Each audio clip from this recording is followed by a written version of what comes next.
Price Lord. இந்த நாள் நம்முடைய குடும்பத்தினுடைய ரட்சிப்புக்காக ஜெபம் பண்ணுற நாள். நம்ம ஒவ்வொரு வாரமும் செவ்வாய்க்கிழமை தோறும் உபவாசித்து ஜெபித்து வருகிறோம். இப்போ இன்றைக்கி ஒரு வேளை நீங்கள் உபவாசித்து ஜெபிச்சிருக்கலாம். ஆனால் நமக்கு ஒரு நம்பிக்கை என்ன, எஸ்தர் ராஜாத்தி அவங்கள குறித்து நம்ம பார்க்கும்போது, ராஜாவுடைய சட்டம் அவர் கூப்பிட்டால் ஒழிய அவரிடத்துல போகக்கூடாது என்கிற நிலைமையை கூட மீறி அவங்க என்ன செய்கிறாங்க, எஸ்தர் 5ஆம் அதிகாரத்தில் பார்க்கும்போது 3 நாள் உபவாசித்து ஜெபித்து ஆயத்தமாகி, அவர்களுக்காக ஒரு கூட்டம் வெளியிலேருந்து ஜெபிக்க, யூத குலம் எல்லாமே ஜெபிக்க, ஏன்னா அவங்க தான் மெயின் பார்ட்டு, அவங்களும் ஜெபிக்க, இங்கே எஸ்தரும் அவங்களுடைய தாதிமாரும் ஜெபிக்க. நடந்தது என்ன?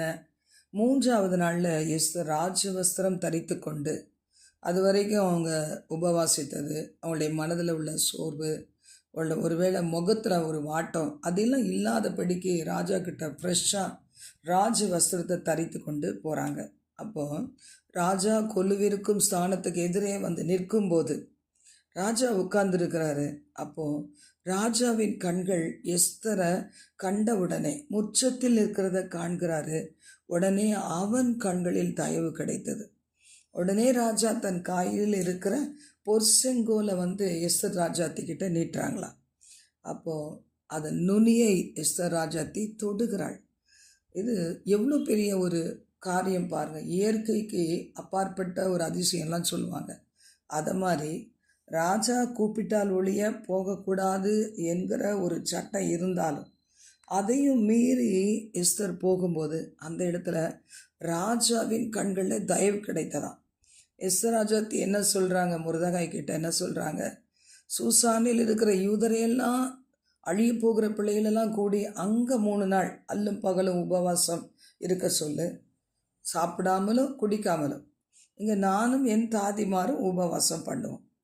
அப்போ சட்டத்தை மீறி போகிறதுக்கு உபவாசமும் ஜெபமும், அது மட்டும் இல்லை, ஒரு குழுவாக ஒரே காரியத்தை குறித்து ஒருமனப்பட்டு ஜெபிக்க வேண்டியதும் காத்திருக்க வேண்டியதும் இதில் இருந்ததை நம்ம பார்க்குறோம்.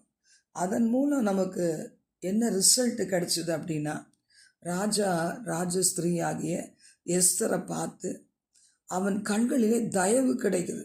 கோபத்தினால் எதுவும் செய்யலை, தயை கிடைத்தது. பின்னாடி இவ்வளோ பேக்கில் இவ்வளோ சப்போர்ட் இருக்குது. பின்னாடி அந்த சப்போர்ட்டு அவர்களுடைய எஸ்தர் ராஜாத்தியுடைய தாதிமாருடைய எல்லாவித ஒரு ஒரு இதையும் தயவையும் பெற்றவங்களா அந்த எஸ்தர் போகும்போது பாருங்கள், அந்த ராஜா என்ன கேட்குறார், ராஜா அவளை நோக்கி கேட்குறார், எஸ்தர் ராஜாத்தியே உனக்கு என்ன வேண்டும், நீ கேட்குற மன்றாட்டு என்ன, ராஜ்யத்தில் பாதி கேட்டால் கூட உனக்கு கொடுக்கப்படும்.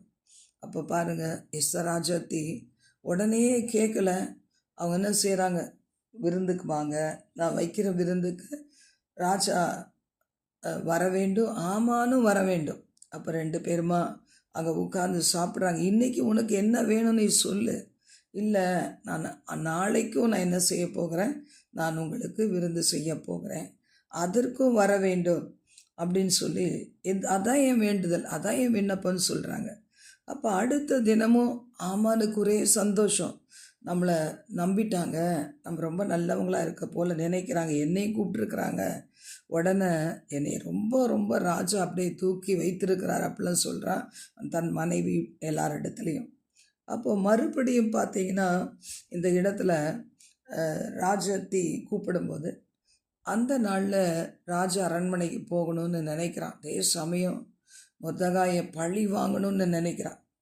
அப்போது எந்தானுக்கு ஒரு எந்த விதத்துலேயும் கொஞ்சம் கூட மரியாதை கொடுக்காத இந்த யூதனை அவனை பழி வாங்கணும்னு நினைக்கிறான். ஆனால் என்ன மாதிரி, இவனை மட்டும் இல்லை, இவன் குளத்தையே அழிச்சிடணுன்னு தான் என்ன செய்கிறான், அந்த பயங்கரமான திட்டத்தை போடுகிறான்.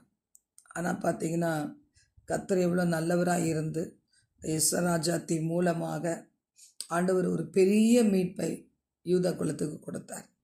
அதே மாதிரி இந்த நாளிலே கூட தேவன் நம்மை மறவாத தேவன். நாம் நம் குடும்பத்தை காப்பாற்றுவதற்கு எடுக்கிற முயற்சிகளை கர்த்தர் ஆசீர்வதிக்கிறார். இடைவிடாது ஒவ்வொரு வாரமும் ஒரு குறிப்பிட்ட நேரத்தில் நம்ம உபவாசித்து ஜெபிக்கிறோம்.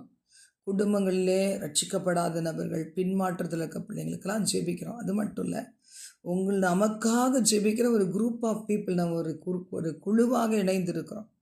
ஜெபத்தை கேட்கிற தேவன், ராஜாதி ராஜன், நிச்சயமாக உங்களுடைய ஜெபத்துக்கு பதில் தருவார். யூத குலம் அன்று காப்பாற்றப்பட்டது போல உங்கள் குடும்பங்கள், உங்கள் பிள்ளைகள், உங்கள் சந்ததி இந்த பொல்லாத உலகத்தின் தீமைகளுக்கு விலகி காக்கப்படும். நிச்சயமாகவே உங்களுடைய ஜெபம் கேட்கப்படும். ராஜா நம்முடைய ஆவிக்குரிய உள்ளான மனிதனின் அழகை பார்த்து நீங்கள் வேண்டிக் கொள்கிறதை அப்படியே கொடுப்பார். உங்களை கனப்படுத்துவார், ஆசீர்வதிப்பார். God bless you.